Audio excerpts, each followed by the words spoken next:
This week on The Splash, we learn the signs and symptoms of a dangerous crime. Then, we learn how to access important community information. And later, we explore how community leaders are helping local children. The Splash is a production of Civic Center TV. We're a news magazine that covers everything from local news to feature stories, all so that we can bring you the latest from the greater West Bloomfield area. And now, let's dive into The Splash.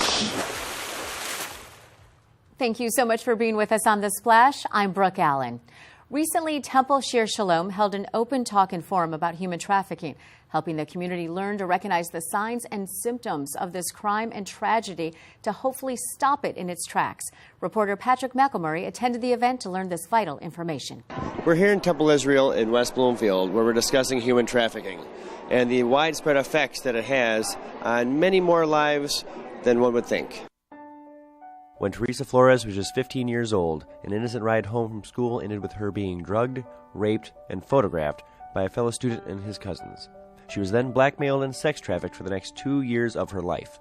This did not begin in a developing country or in the decaying neighborhoods of a large city. This all started in Birmingham, Michigan. Now Teresa has made it her life's mission to help those who are currently being trafficked and preventing others from ever becoming survivors of trafficking.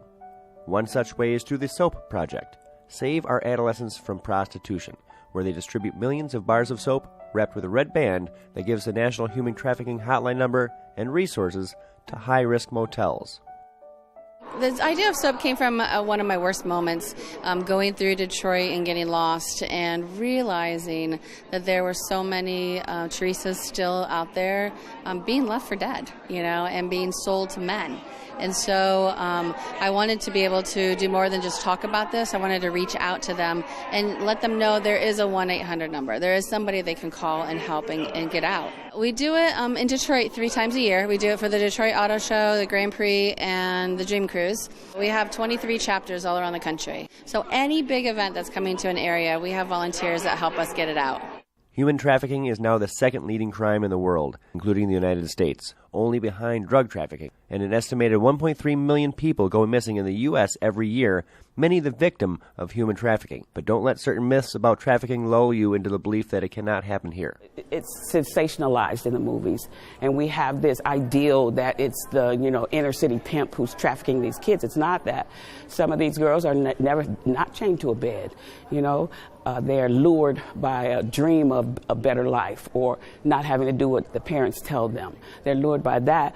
And, so they're not really in physical bondage, but what they find is debt bondage. They get out there and all of these free things are offered to them, but eventually they have to pay for it. And they're telling them, now you owe me, and you have to pay. In these days of rampant social media, keeping tabs of your children can seem like a daunting task. But what can parents do to make sure their children don't fall prey to trafficking? The best thing that a parent can do is get educated about the signs of it. Pay attention to what your children are doing. Look at their social media. Just pay attention to your kids because they're out there and they get slicker every day. The first step is just not assuming that this will never happen to their child, and then being smarter. A lot of us have gotten lazy when we move to the suburbs and our kids go to nice schools, and we think that this doesn't happen here. So by realizing that it can is the first step. Checking their beds at night and making sure that they're there. Checking their cell phones. We've gotten lazy by getting the passwords for our kids' Facebook pages and Instagram, their cell phone, getting trackers. I mean, it's sad to say that we have to monitor them so much, but it's because we're not monitoring them that much that the traffickers are winning.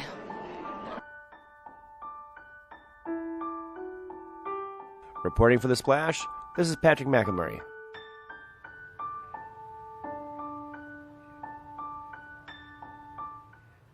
To find out more, you can visit civiccentertv.com/trafficstop. Every municipal meeting involves a wealth of information being deliberated by our local leaders. And for residents, there are specific ways to access this information before you attend local meetings or watch them right here on Civic Center TV. And we previously sent reporter Ryan Younglove to West Bloomfield Township to learn how the township makes this information readily accessible to the public. I'm here today at West Bloomfield Township Hall where we discuss municipal meeting information and its availability to the public. Agendas are important because They provide the public with foreknowledge, advanced knowledge of the items that will be considered by the Township Board at a regular meeting. If you're watching the meeting because you're concerned about an issue or all the issues at that day's meeting, you probably want to read in advance of what these items are. For example, let's say the township is considering replacing an engine, a fire truck. Well, in the package, you'll find the history of that truck, when it was purchased, how many times it's been serviced, how much was paid for that truck, and then the bidding process for purchasing a new truck. So this way, a resident in watching a meeting could determine for himself, is the board acting reasonably? Are they exercising their fiduciary duties? Have they done their due diligence? Otherwise, without having the packet or the information before him, the viewer has no way of knowing what the township board members considered in advance of the meeting. For anybody interested in meeting agendas or meeting packets, this information is easily accessible and open to the public. For a Monday meeting, most of our meetings are on Mondays at 6 p.m. The agendas are found online. There are several ways to find it, including through the clerk's office or through the website, which is westbloomfieldtownship.org, wbtownship.org. What the viewer will find or what the resident will find is not only the agenda showing the items that will be heard at the meeting, but also the agenda packet. So the specific information that the board members have in advance of the meeting, the viewer or listener can follow along. Agenda items are the packets or the materials which are available online. They'll actually be online forevermore, so to speak. And that way, 30 years from now, 20 years from now, it might be useful for the board and the public analyzing a new issue. How was it decided earlier in time? What did the board consider? What did the board mean when it reached a decision? For more municipal meeting information, there will be a live show that takes place before every West Bloomfield Township Board meeting that discusses agenda items for that current meeting. You can watch this live on Civic Center TV, civiccentertv.com, and 89.3 WBLD, the all-new Lakes FM. With this information available to the public, it helps everybody in the community better understand the information that is being discussed here in these municipal meetings in the greater West Bloomfield. This has been Ryan Younglove reporting for The Splash.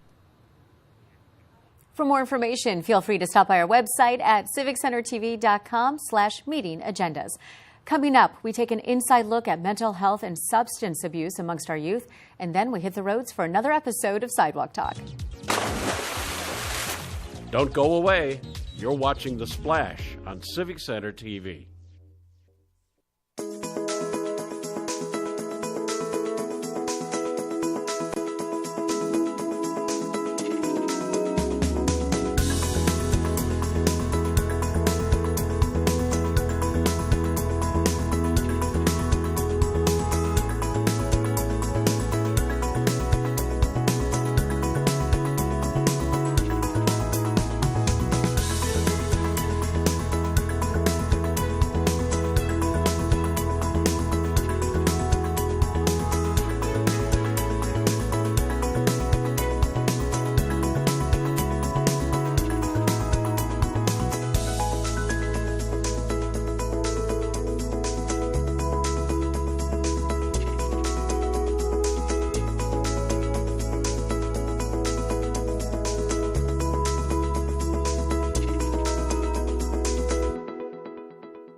And now, back to The Splash on Civic Center TV.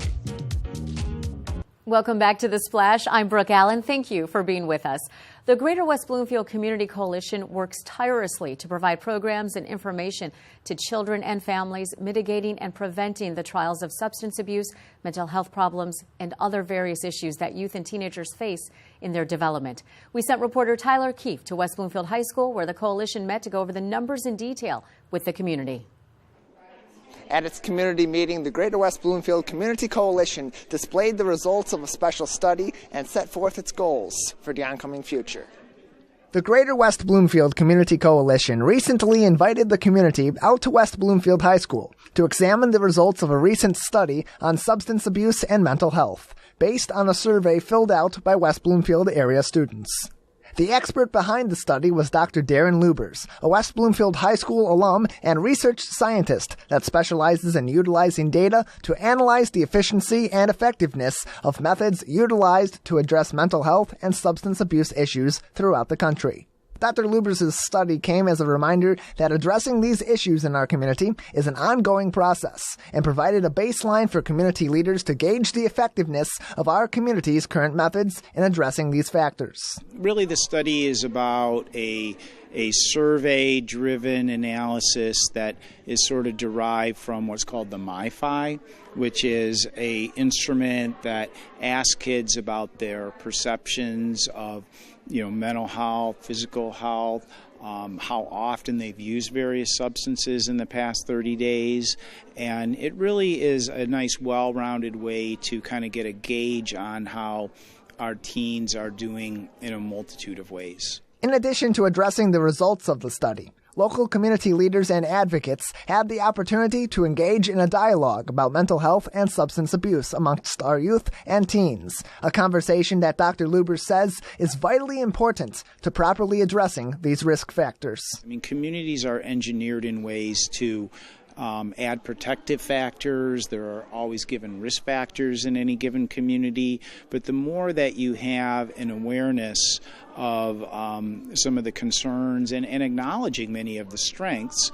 For example, educational attainment is a strong protective factor in West Bloomfield. So this is the kind of community that really does a great job embracing those kinds of concern areas. And so, I think it's critically important to continue to focus on the data, focus on public perception, getting that information and awareness into the community. The support systems that Greater West Bloomfield has in place to address these issues provides a strong defense against a multitude of risk factors.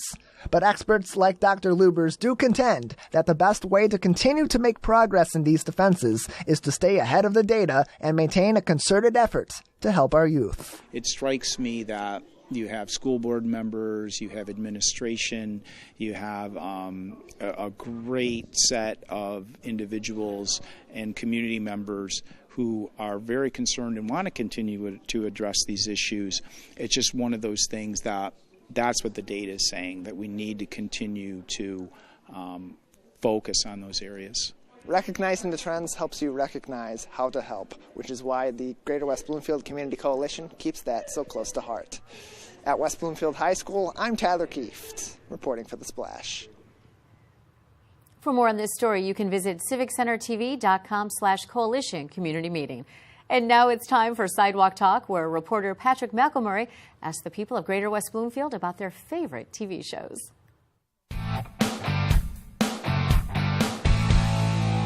For me, being a comedian at heart, I can't get enough of Comedy Central's random stand-up shows. What's the last TV show that you just could not get enough of? People in the community inspiring or providing toward others. And this week's recipient, an appropriate interaction. Pretty Little Liars. Why? It's just really good, and the actors are really good. Well, I watch anime, so yeah, probably it's a show called Hunter x Hunter. So that's just personally me. I like watching shows like that. Is it only online or is it on TVs too? Well, sometimes it comes on TV, but it's mostly just on Netflix and stuff like that. Yeah. Probably Shameless. It's current. I'm still watching it. I can't wait for the next episode. I'm up to date. It's a great episode. It's a great show. I love watching it. I can't wait for the next episode. It was a pretty good series. Yeah, I love Shameless. Inspector Gadget. Yeah, why? Because my mom and dad don't let me do it every day because I watch it too much. Well, you got to make sure you do your homework too. I don't have very much homework. Chicago PD. Hooked on it. Just good writing. Dick Wolf keeps you going.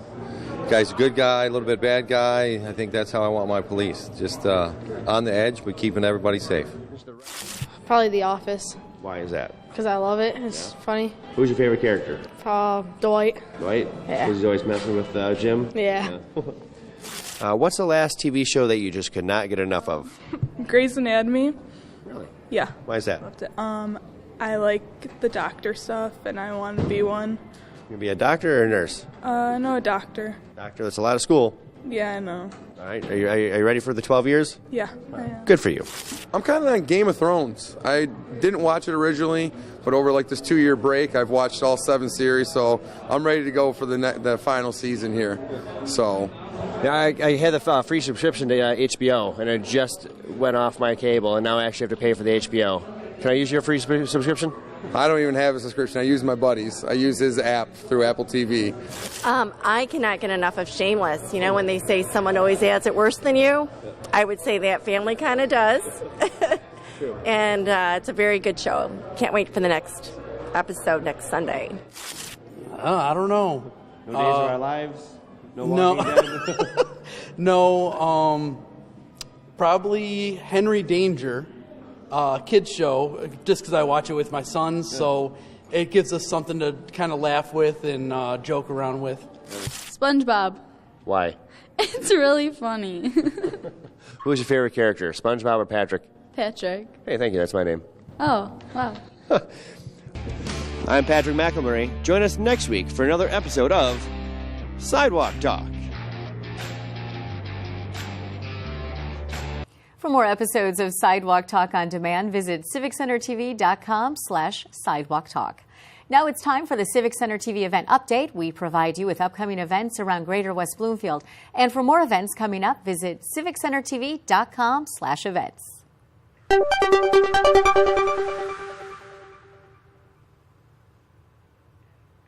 Let's Talk, an ESL discussion group, Wednesdays from 10 a.m. to 12 noon at the West Bloomfield Township Public Library.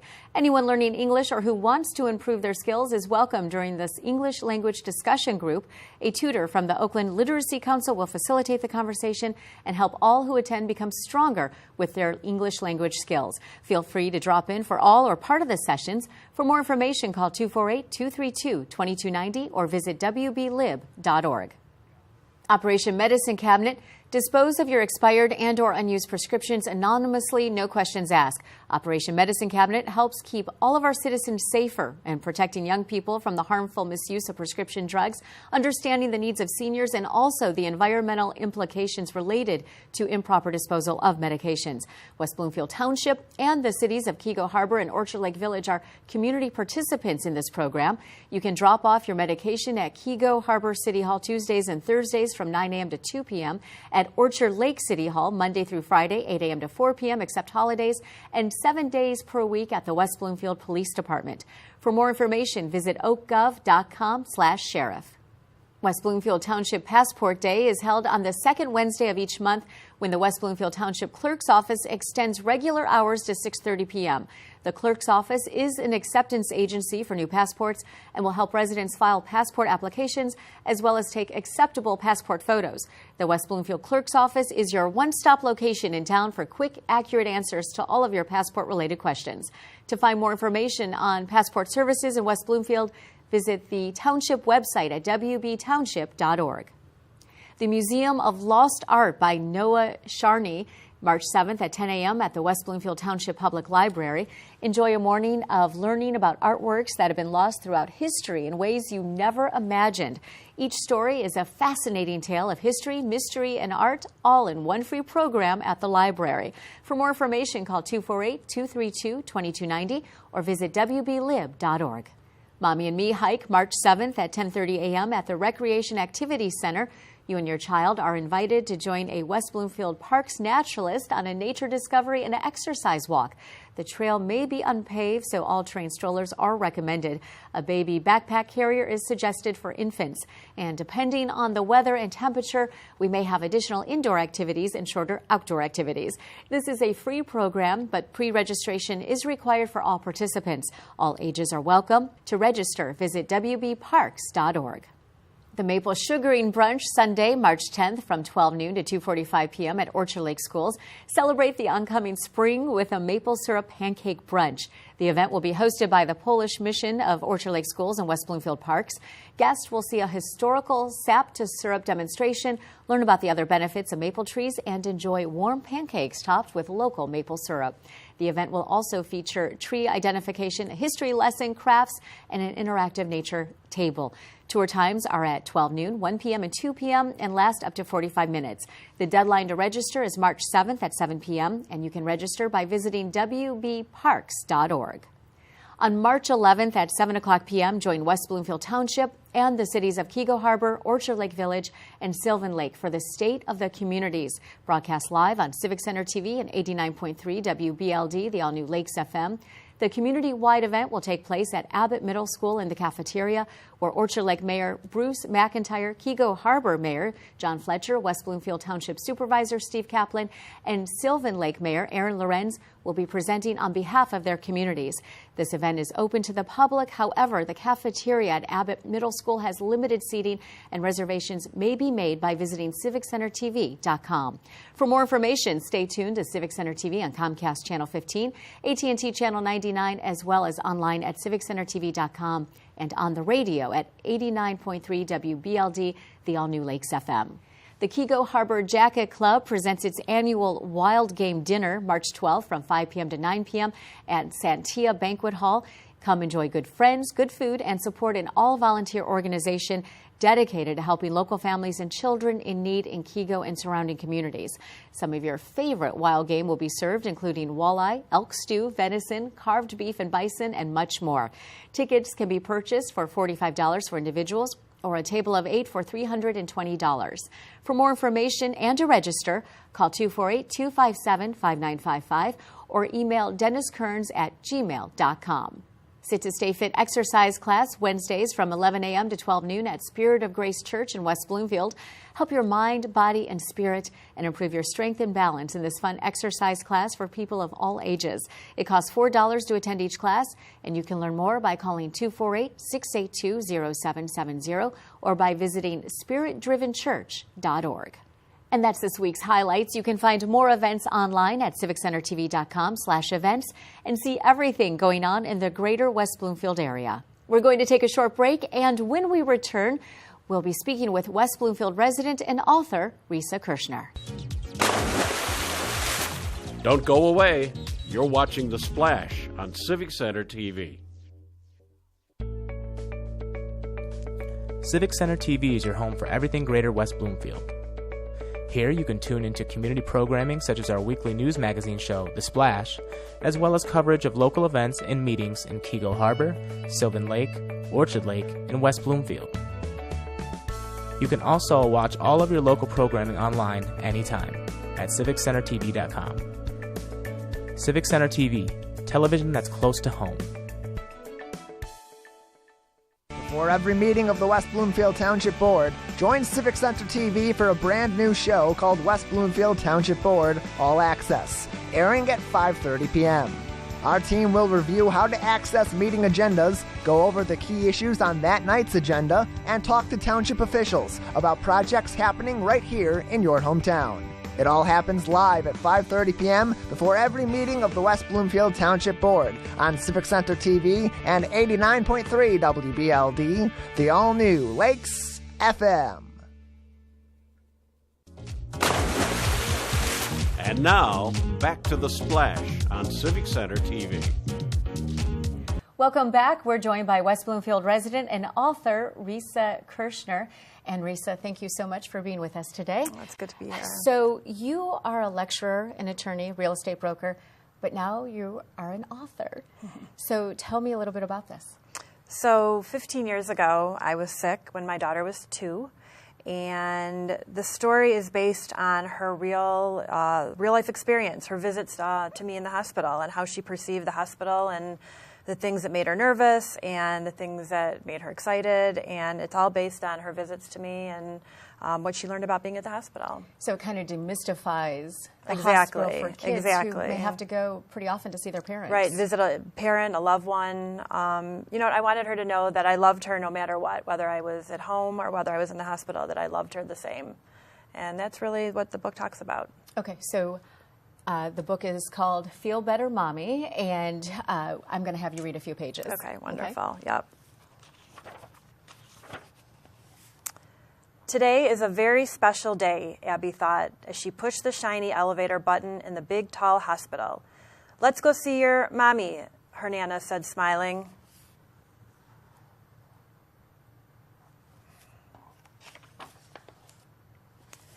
Abby's mom had a boo-boo. Abby's Nana explained that some boo-boos are on the outside of your body, like the time Abby fell and scraped her knee. But some boo-boos are in the inside of your body, like her mom's, and this was why my mom was in the hospital.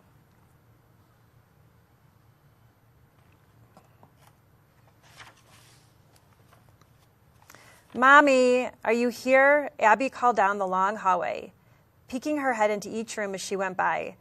Mommy, where are you? She asked, feeling a little nervous. The hospital was sure big, much bigger than Abby's home. I'm in here, Mom whispered loudly from her room. Come give me a big hug. Abby let go of her Nana's hand and ran to the last room on the right. But as she rounded the corner, she stopped, surprised by what she saw.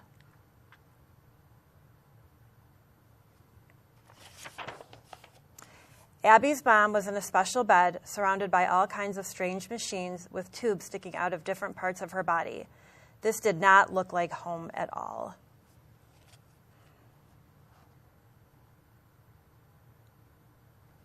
And it wasn't home, but Abby, in the book, was able to come and see you. Correct. And she had many adventures when she was in the hospital. She did. So she loved playing with the bed.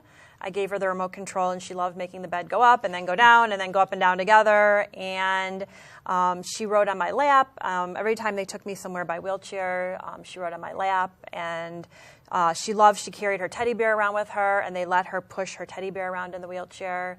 So she found it as a big adventure. She loved visiting me, and she loved getting to learn about the hospital. So what's so interesting about this is that this book was written 15 years ago. It was written 15 years ago, correct. And your daughter has no memory of this. She has no memory of the event, thankfully.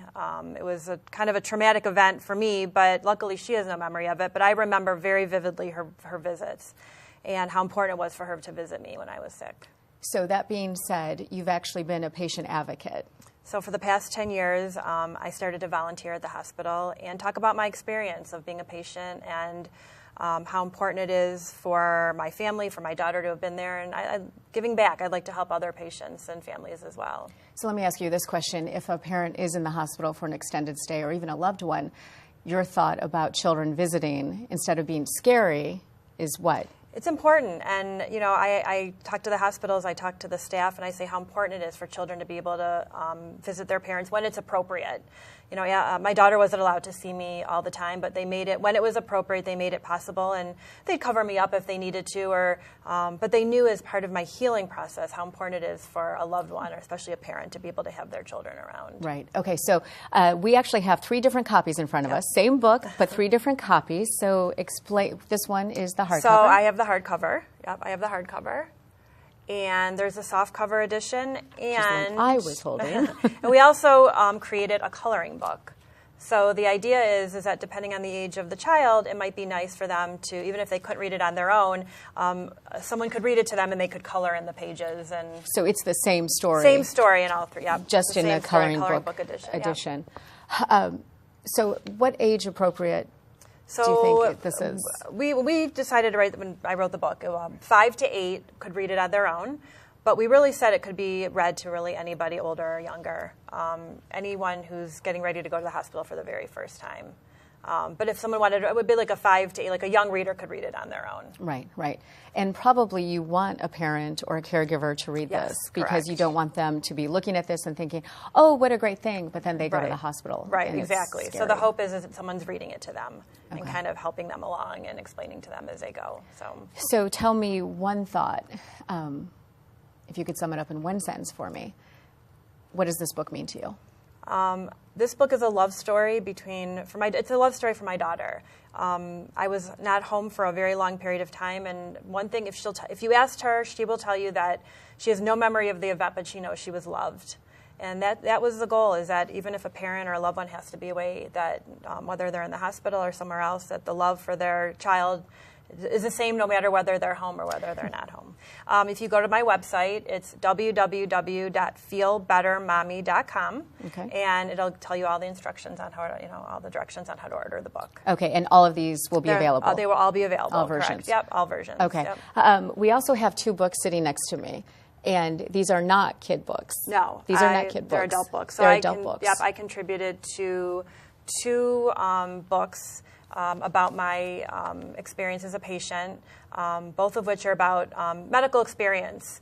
And those are also available. Those are adult books. Right, and you have a chapter in this one? I have a chapter in that one, and I have a chapter in the other one as well. Okay, and they're both by Michigan authors as well? They're both by people who work at the University of Michigan, which is where I was treated, correct. Okay, Yep. so you have a chapter in each of these? I have a chapter in each of those, yep. But as you said, this is your love story. So this is my love story, yep. Okay, well, thank you so much. Thank and you are a graduate of West Bloomfield, correct? I am. So alumni and now an author. Yep. So good luck with the book, and thank you so much for sharing this with us. Thank you.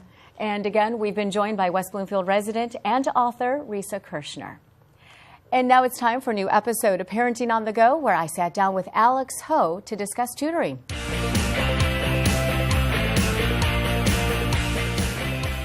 Hi, welcome to Parenting on the Go. I'm Brooke Allen, and joining me today is Alex Ho, owner of Sylvan Learning. So thank you for being with us today. Thank you. And Sylvan Learning, so tell me, what is that? So, Sylvan Learning, we're a nationwide tutoring center. There's about 800 of us. It's kind of like McDonald's, individually owned. Okay. Our center in West Bloomfield was started by my parents 30 years ago. I took it over about in 2012. What we do is we tutor all ages, K through 12, and we tutor in all subject areas. So whether it's, and what we try to do is be a one-stop shop for any parent looking for assistance for their child. So whether that's that one-off tutoring hour that you might see your son struggling with maybe a particular homework assignment. Normally he's a pretty independent student, but one day he just has an issue, you want to stop in for a one-off, to something kind of like regimented. We also have those too. Oh, okay. So like a big project in the works and you need help. Yes. You can come to you. Yes, absolutely. Or the regimented once a week. Exactly. Okay. And you mentioned all grades. So tell me the different subjects that you've noticed kids struggle with at different ages. So I would say at the high school level, it's typically math. Math or ACT or SAT related. Algebra 1 is really, which is typically taught at the 8th and 9th grade level, is kind of the key to understanding higher level math topics. So we definitely see a lot of Algebra 1 related math questions at the upper middle to high school. And of course, when they're still the babies, kindergarten, first grade, right. There's generally, a lot of concern and regarding reading, writing. So that's pretty much typically what we see. Okay, so let's go back to, you mentioned the ACT and the SAT. Yeah. So do you specialize in prepping for those, or what kind of help do you offer with that? Yes, absolutely. So with the ACT, SAT, obviously very, very important assessments. And we have, kind of going back to my one-stop shop, we have programs that are as little as 4 hours that'll kind of give your son or daughter a good overview of what the test will be, for them to kind of, like for instance, if they've never opened a book about it before, or never had too much information about it, we kind of spend a few hours with them so they get a good overview, and then they can go home, digest it, and spend the time doing that independent learning, and then come back to you, mom or dad, and say, hey, I've figured out what I'm great at here. These are some areas I want to do more help with. Can I go back? So that's kind of like a good starter program. Then we have, very comprehensive programs that are, 8 weeks long, 2 days a week, 2 to 4 hours a day. So intense. Very intense programs. Okay. And then we have ones that are micro-focused. We realize not every student, wants to get a perfect score. Some just want to improve their score of 100 points so they can get into a particular school, get a particular scholarship. So based upon what your child will need, we can look at your test scores and say, you know what, we can get those 100 points by just focusing here. Oh. So we don't need to look at the whole test. So really specialized. Yes. Okay. So let's go back to the little kids for a minute. Like you mentioned reading, and that's going to become more important because of the third grade reading law. Yes. So have you seen an uptick in parents' concern, or how's that working out for you? Yeah, absolutely. So we have, whenever parents send their kids for tutoring with us, we'll also reach out to school teachers as well as principals and just introduce ourselves, just so we can make what we teach more relevant to the classroom. And I have by far seen a lot more referrals from principals asking for what we do for kids of that age so they can start to, for their students, get them extra help just so they're ready for that important test that you mentioned. Okay, and it's all about getting the students ready and actually finding their passion as well and what they're good at too, huh? Yeah, we're a tutoring company, but what we really want to do is just make students enjoy school more, at least the academic part of it. It may not be so much a test score, but just the process of it, doing homework, taking the test, just making that easier and helping their self-growth. Thank you so much, and that's very important. Yeah, it is. Thank you. Yeah, of course. And thank you for watching this episode of Parenting on the Go. And if you would like to look up more helpful parenting tips, you can visit the West Bloomfield Youth Assistance website at wbyouthassistance.org. For more episodes of Parenting on the Go, visit civiccentertv.com/parenting to go. And now it's time for our final segment, Person of the Week, where we honor people in the community inspiring and providing toward others. This week's recipient is Tina Green, fitness instructor with the Spirit of Grace Church Sit to Stay Fit Group. Leading a group of individuals in the community that are interested in maintaining and improving their physical fitness is only a fraction of the impact that Tina Green is having on the people she trains at Spirit of Grace Church's Sit to Stay Fit class. Many people that attend the class do so as a first step to improving their overall health, a task that's not easy for anyone and even more difficult as we advance in age or decide to begin a physical fitness regimen as a novice. And what Tina provides in the Sit to Stay Fit attendees is more than an expert opinion or an effective workout. It's also peace of mind that embarking on the journey to better your health doesn't have to be undertaken alone. Tina is an excellent coach and supporter of her students and works to not only teach attendees of the weekly class how to perform each of the exercises, but to recognize that everyone's fitness level is different and that improvement is not only a goal, but a huge accomplishment. Tina Green is helping people realize a better health potential and guiding them on their journey with grace and kindness, which is why she is our Person of the Week. And if you know someone who's making a positive difference, let us know. Send an email to thesplash@civiccentertv.com. We want to congratulate and acknowledge those making a difference in our community, and we appreciate your suggestions. That's it for this week's show. You can watch new episodes Mondays at 5:30 p.m., Civic Center TV on Comcast 15, AT&T 99, and online in HD at civiccentertv.com. And, of course, follow us on Facebook, Twitter, and YouTube at Civic Center TV. And for more Metro Detroit news, you can listen to me and Greg Bowman weekdays from 2 to 7 p.m. on WWJ Newsradio 950. And for all our friends in Sylvan Lake, Orchard Lake, Kego Harbor, and West Bloomfield, I'm Brooke Allen. Thank you for watching The Splash.